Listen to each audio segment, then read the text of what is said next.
The last piece that I'll really touch on here is a little bit about the demographics. I certainly don't equate to a CEO from Marriott, but I will tell you that for the most part, the demographics, at least in my age group, and I'll just leave it at that, this is not something that's intuitive, it's not in your comfort zone, it has all of those things.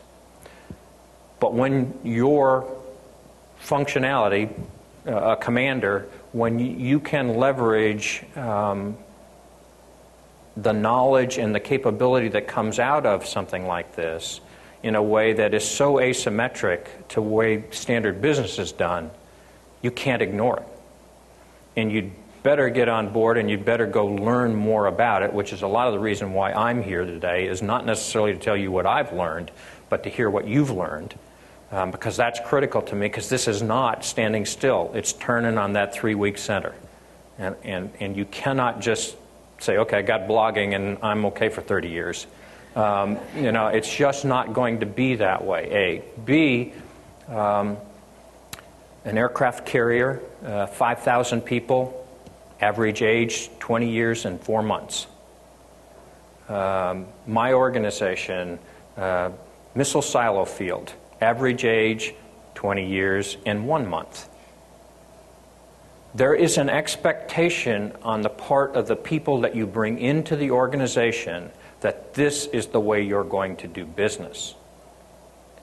And if American business and the military and government don't understand that, then you are also missing a critical attribute, which is the expectation of your people to live in a world that is free of barriers. And that's starting now to reflect in our statistics in the recruiting side. If we don't pay attention to that, if we don't communicate that up front, that this opportunity is there and you'll be able to reach beyond your boundaries, you're going to lose a part of that segment out there in the recruiting side that you're going to want. That's a side benefit. It is not something that we certainly started in and said, gee, that's one reason I'm going to do blogging. But we are learning that very quickly.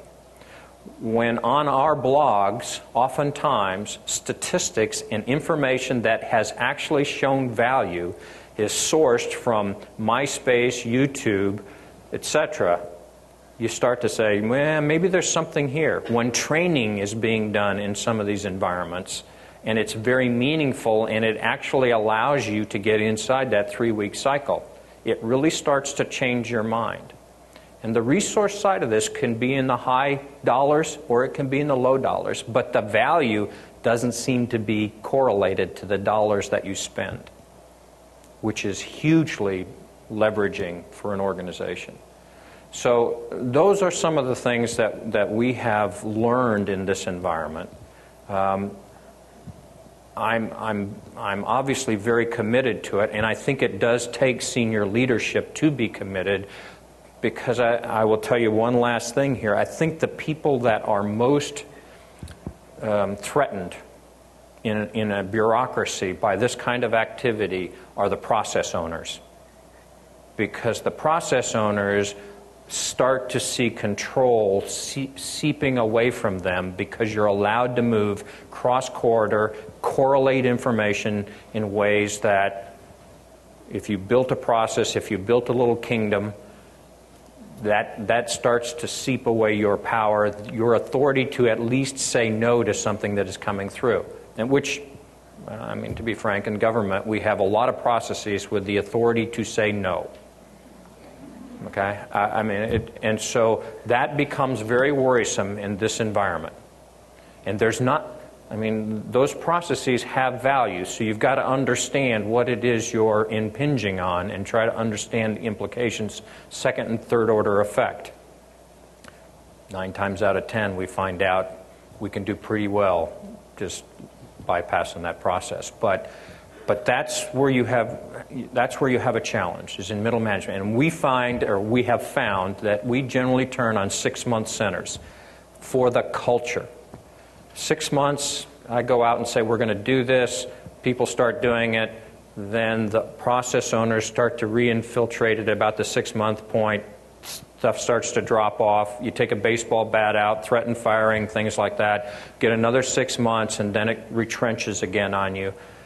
You cannot ignore that. You have to stay committed to this.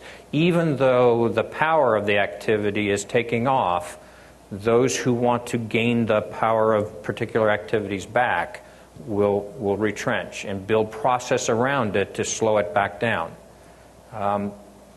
The power in my mind is that, as others have said, the downsides are so small compared to the upsides that it's very difficult to understand why you wouldn't, and very powerful for you to be able to advocate for, because it is so compelling, and it's digital, so you can go back and get incredibly precise statistics.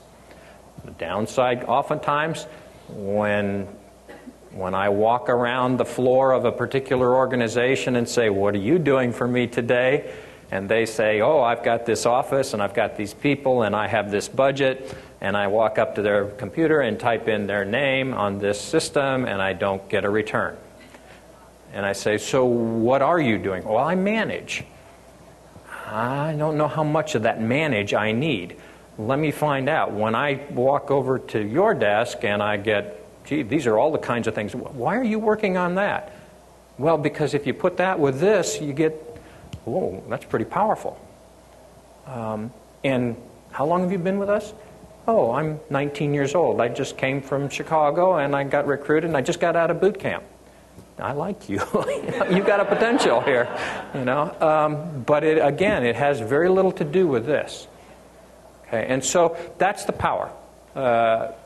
I'm here to learn. We're starting to push out into the wiki side of the house. We're very much into that. But I think what we're trying to understand now is, how do you take this same technology and go external and start to take some of our mission space, some of our needs on a global basis, and go external. Where are the value points? Where's the leverage? What things work in this environment? What other types of tools do you want to have? Where do chat rooms fit? Where do teleconferences fit? What types of things?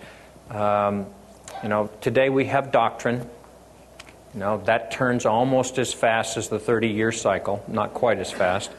We're going to have to figure out how to do business in this world and be agile, or we're going to be irrelevant. And that's the piece I just can't stand. The regret factors are way too high for this country to be in that kind of a position. So, thank you very much.